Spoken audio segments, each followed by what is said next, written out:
All right. Welcome everybody. Welcome back to another live Kitchen 365 session um, where today we are going to be talking about Google Ad strategy for cabinet showrooms. And, more specifically, kind of how showrooms can use Google Ads more effectively.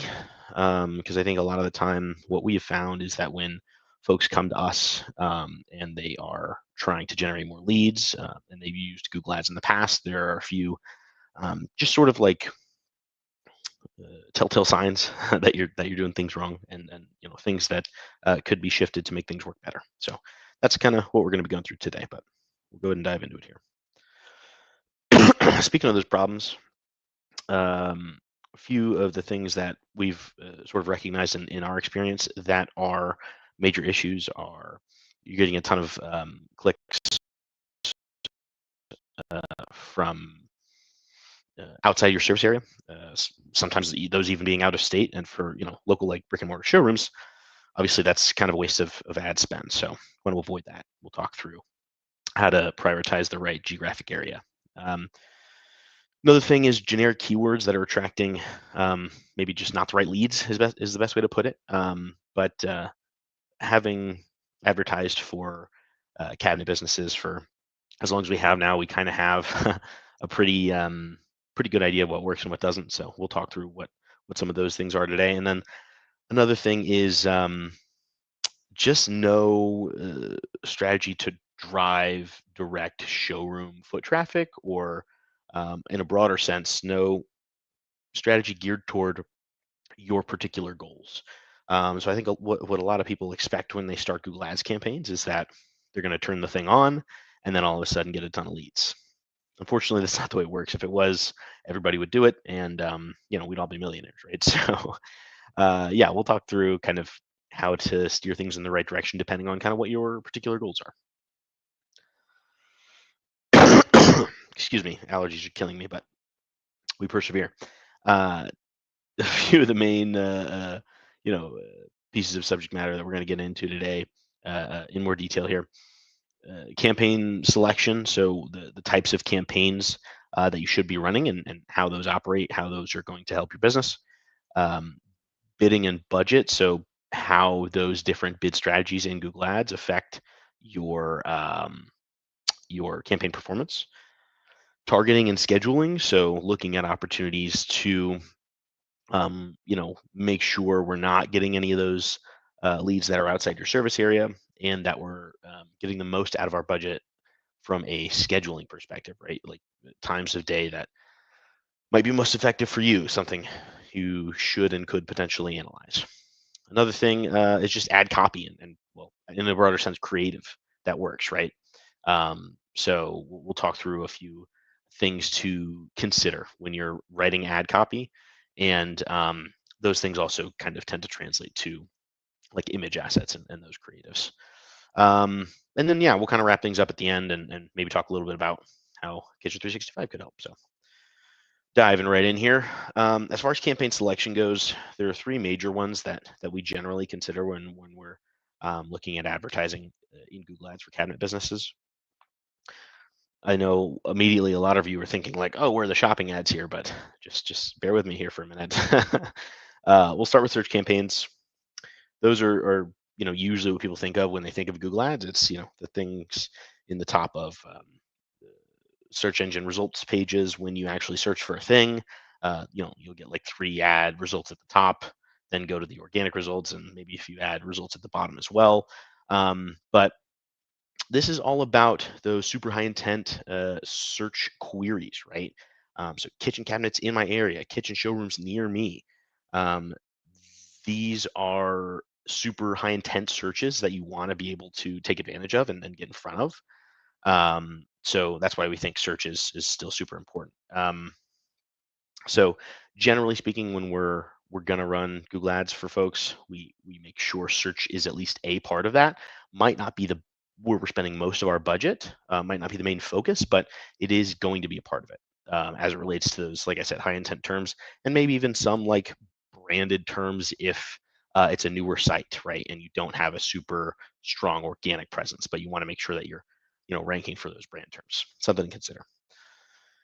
Um, Second one is Performance Max. So this is kind of the bread and butter, because what's really nice about Performance Max is it leverages a lot of Google's network, and kind of decides where to spend the most money across those different networks. So this includes things like your search, which yes, we've got a separate thing for, but we can still do search additionally here. Um, Maps for like location or foot traffic focused campaigns. YouTube, because obviously video assets are really important right now, and video is kind of king. But also shopping campaigns you can do through Performance Max, which is usually what we do as part of Performance Max. So, not to say that we exclude everything else and only focus on Performance Max, because the strength of doing a Performance Max campaign is it kind of picks and chooses what is going to perform best based on, excuse me, people's searching and spending habits, right? But uh, we want to take advantage of the shopping specifically. So doing this versus a bog standard shopping campaign benefit basically being you get shop while also being able to take advantage of all these other uh, sort of pieces of Google's network, and it all kind of falls within the same budget. Um, Excuse me, these allergies really are kicking my butt. I'm so sorry. And you have the capacity to leverage Google's AI, which is going to be able to better optimize things sort of on your behalf as far as spend to a certain extent. Last one I want to mention here is display campaigns. Great thing about display campaigns is they're super visual, right? That's kind of the point of them being display. But yeah, great for showing off particular kind of styles and things along those lines.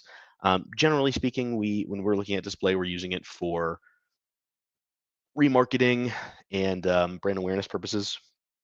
So if you're trying to grow the you know brand recognition, right, for your particular cabinet showroom in your local area, display is a great option. Or if you feel like you're getting a lot of, or not feel like, but if you notice that you're getting a lot of traffic that isn't necessarily converting immediately, might want to take advantage of display for some remarketing efforts to get back in front of those people, keep yourselves top of mind for when they do decide to make the jump on their project. Because at the end of the day, a lot of the time, right, the cabinet sales cycle can take a little while.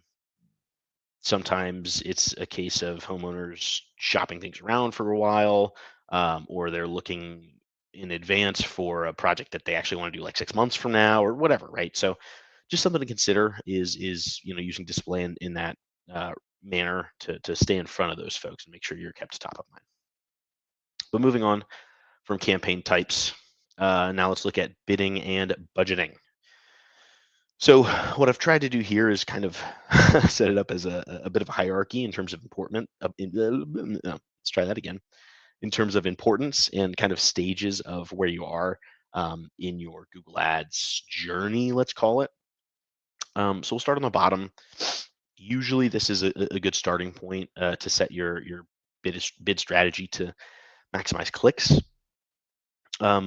Main purpose being you're basically generating as much traffic as possible. Now, thing to note here is that when you're early on in Google Ads, and really, I mean, any ad channel is going to be the same way, but in this case, talking about Google Ads, when you're starting out, you shouldn't expect immediate results.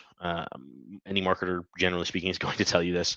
Doesn't mean you won't see results immediately. It just means that until we have a good grip, basically, on your local market, um, and what the expectation in terms of performance should be, I'm not going to tell you you're going to get X amount of leads at this time. So what's great about Maximize Clicks is it gets people in the door. You get more volume to your site. That's what it's trying to do. That's the purpose of these sorts of campaigns. And the benefit there to you is, yes, you may not get all the immediate conversions in the world, but you are getting valuable information on the types of people that do spend the most time on your website, do look at the most different product pages, and maybe even do make the most purchases or spend the most money. So, um, best place to start basically because it gives you uh, the information that you need to then kind of progress to that next bidding stage, which is to maximize conversions. So, in the beginning, You're generating as much traffic as possible. Want to get as many people in the door as possible. Then when you're, a little ways in, you have enough information to say, okay, um, these are the sorts of people that spend the most on my site. Let's maximize for these types of people. That's generally speaking what maximize conversions is. It's basically Google looking at the persona, for lack of a better term, the type of person that does the most business with you or generates the most conversions, and focuses on maximizing that number of people to your site. So then the difference being you might not get as much traffic to your site, but hopefully the traffic that is on your site is going to be higher quality. Last thing is target CPA. So that's kind of like eventually where we want to get, generally speaking, with most of the campaigns that we run. What's great about target CPA is, at this point, you've gotten information on the people that are most likely to spend with you. Now it's a matter of how do I get the most, um, high quality leads for the best cost, or for the least cost, I should say, right? So in this case, what you're doing is you're setting a target CPA, which means cost per acquisition, right?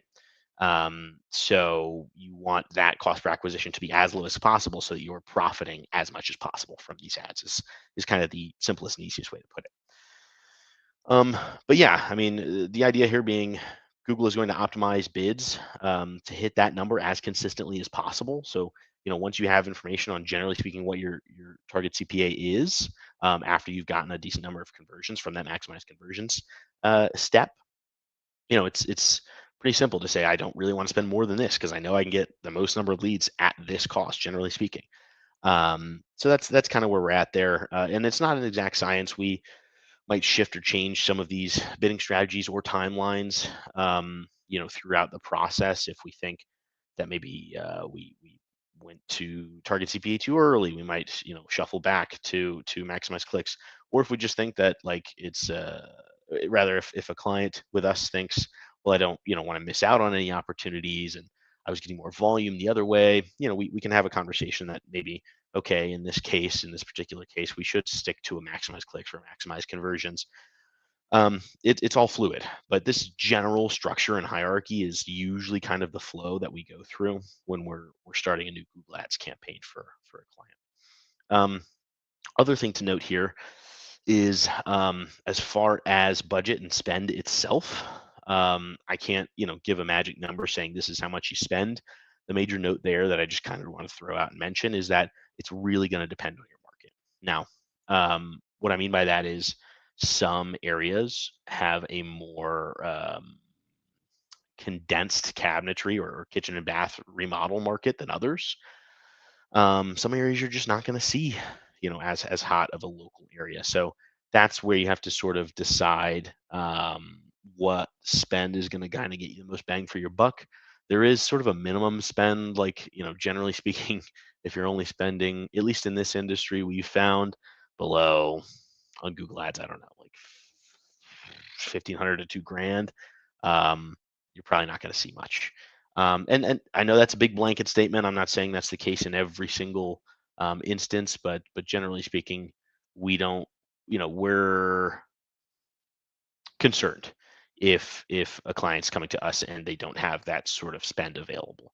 In which case, like, yeah, there are other opportunities. There are lower cost ad channels that maybe we can take advantage of and things along those lines. Like, I'm not saying Google Ads is the end all be all. It's just that Google Ads being Google Ads, it's it's a higher cost advertising channel than some others. Now, it's still better being a digital channel as opposed to like traditional advertising, which is astronomically more expensive. But all that to say, if you're coming to this session, looking for general rule of thumb as far as how much you should spend on a Google Ads campaign, I'd say minimum like 2 grand.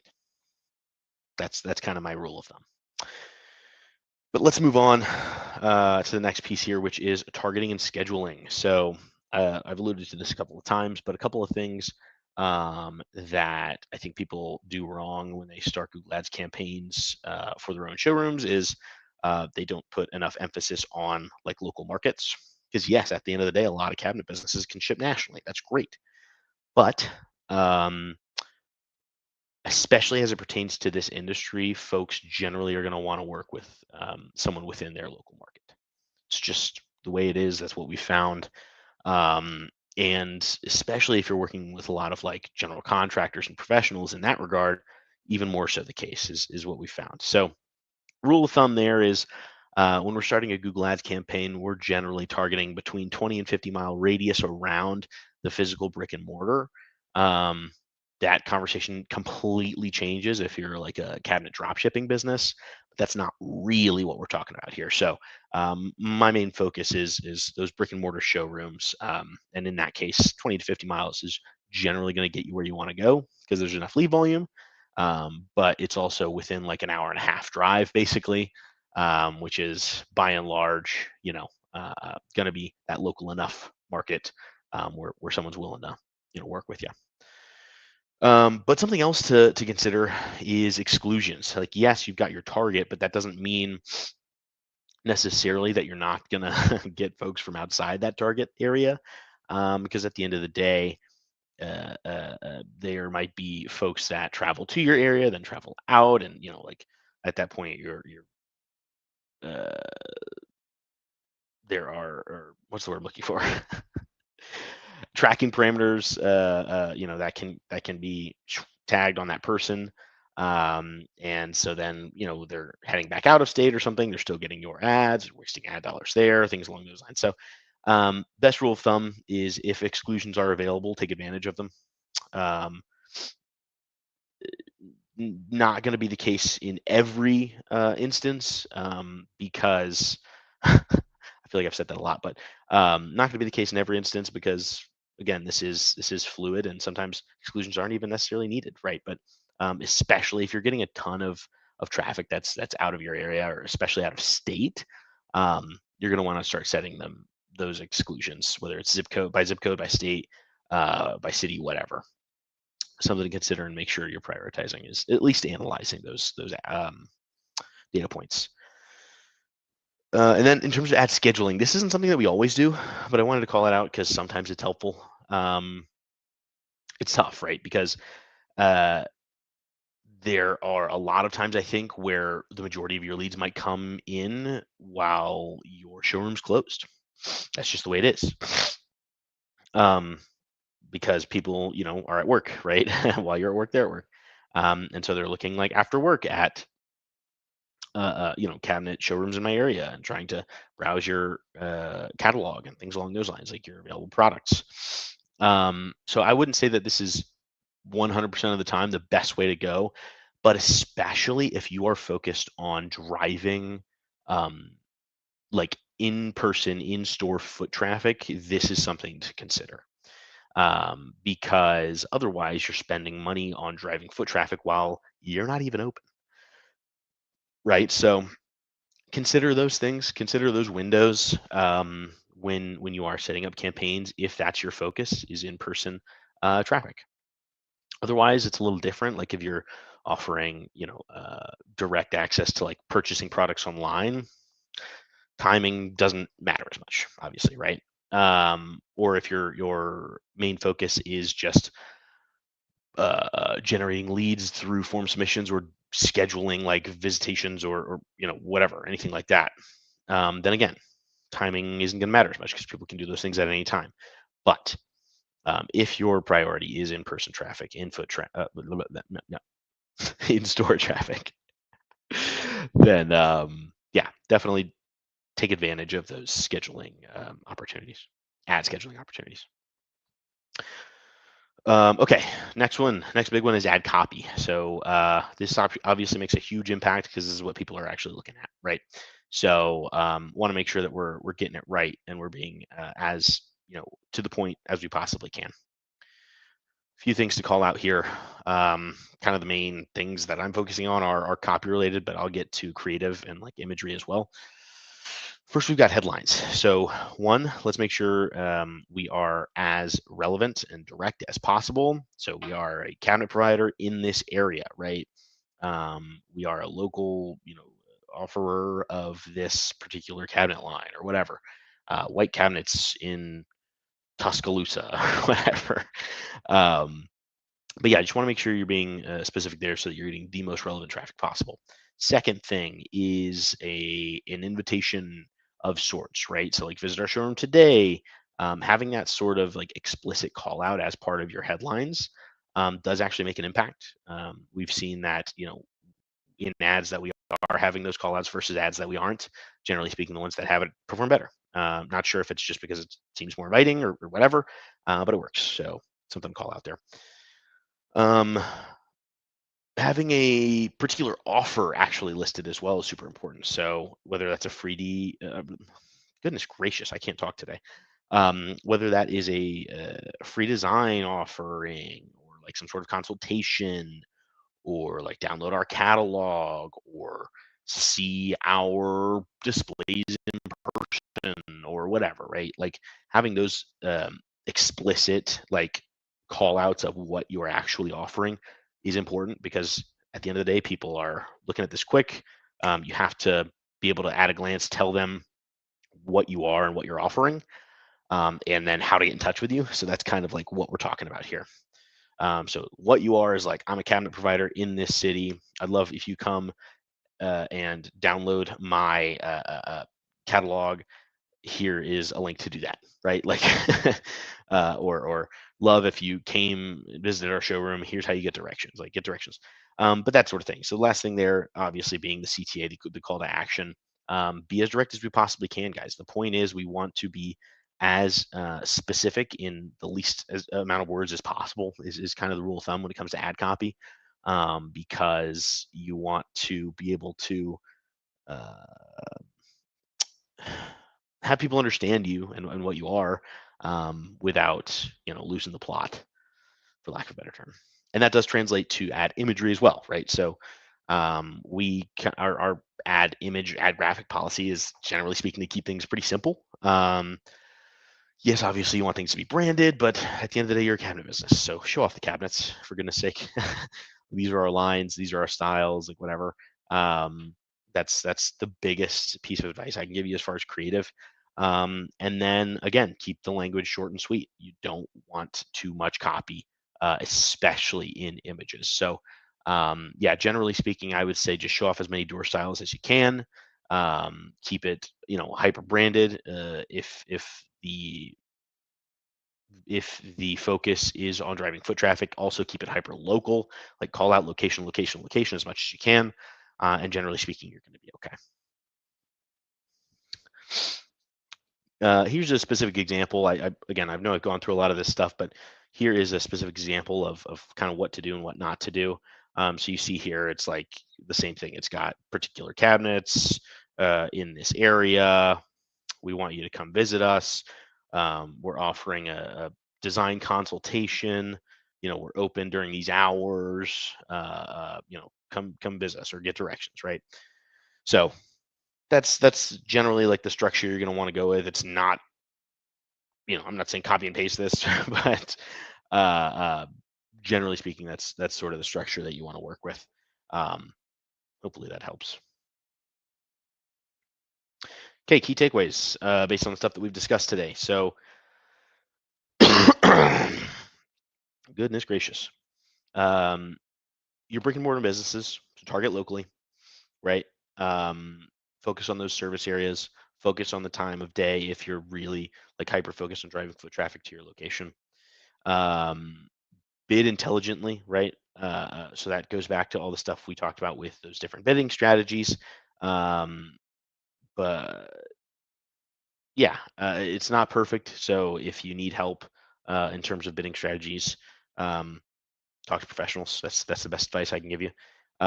Because yeah, I've given a general hierarchy of how we've grown to do things and what has best worked for us and our clients, but doesn't mean it's going to necessarily work for you in any particular timeline. So do your best to bid intelligently based on kind of that high level knowledge. But if you need help, ask for help. Writing for intent.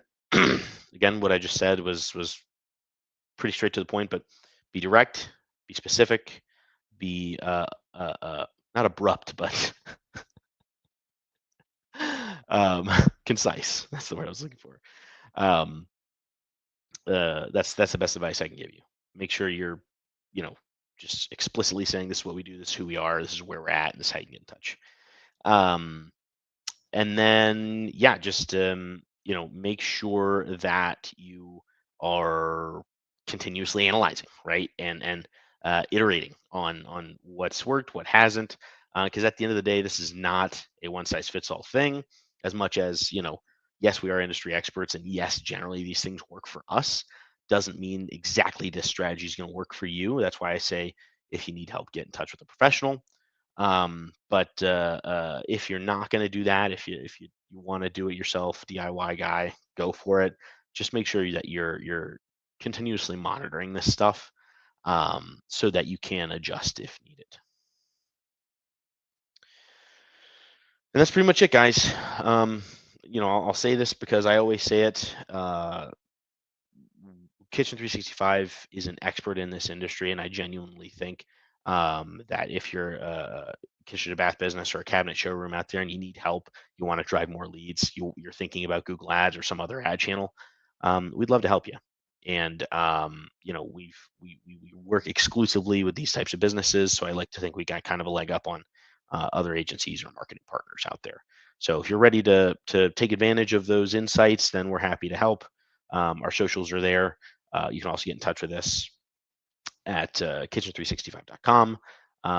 But at the end of the day, I hope this was helpful. And, you know, I try to make these live sessions as informative as possible, even for the folks that aren't going to work with us directly or exclusively. So I hope you guys see that. But yeah, if you have any questions, kitchen365.com. You can also reach out to me personally on LinkedIn, and I'm happy to help you there. Okay. All right, guys. Well, thanks again for joining our live session, and we will see you again very soon. Bye bye.